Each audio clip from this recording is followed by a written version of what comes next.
This was an injury that was supposed to take 3 to 4 weeks. He came back in 10 days. So you would assume that it probably wasn't 100%, but he felt good enough to come back. With that said, when that happens, could he be overcompensating? Could he be developing bad habits as he's trying to avoid maybe anything he's feeling? If he's feeling anything, then yeah, I think that's possible. So I think right now, it feels like with the way he's performing that he's probably not 100%.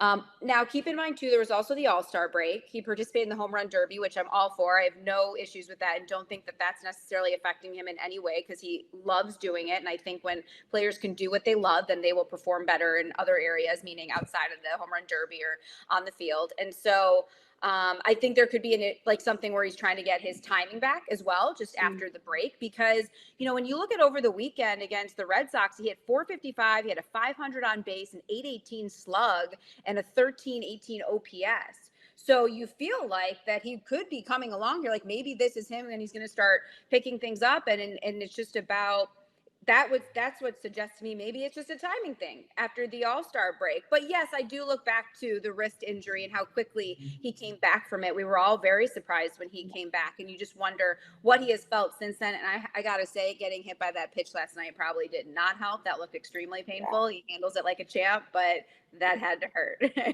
Yeah, no, for sure. But I think that's something that a lot of fans forget, that he did have that quick turnaround, that quick comeback from that injury. Maybe that is playing a part in it. But Dani, does this weekend make you think that Pete is close to turning things around?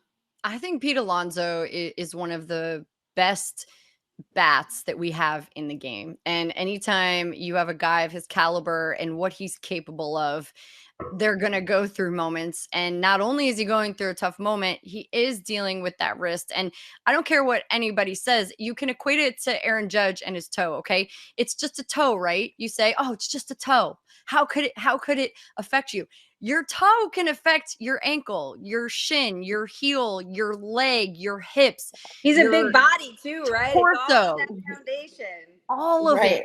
So the wrist is affecting his fingers, his forearm, his elbow, his triceps, his biceps, his shoulder. It's all connected. And listen, I'm not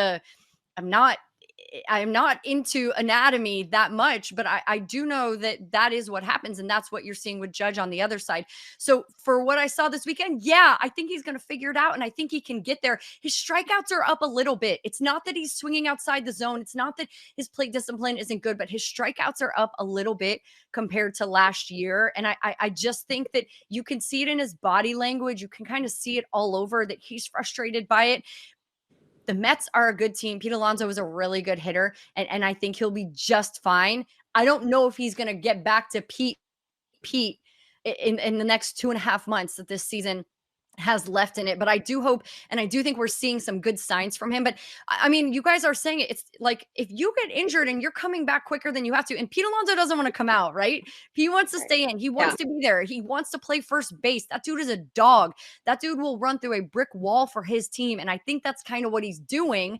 And you're seeing that while the offense has struggled, and he has struggled, the weight of the world is on their shoulders. You can feel it, and they're bearing all of that right now. So, yeah, I hope that this is turning a corner. The Red Sox, again, a really good team. The Red Sox are a very good team. So do I think that they can come around and he can sort it out? Yeah, I do. But I think there's some factors here and some issues that we're maybe not paying enough attention to with Pete. But the numbers are not good right now. And that, for me, is a huge reason they've struggled. And you can go back to the offseason and the offense and what they did last year, right?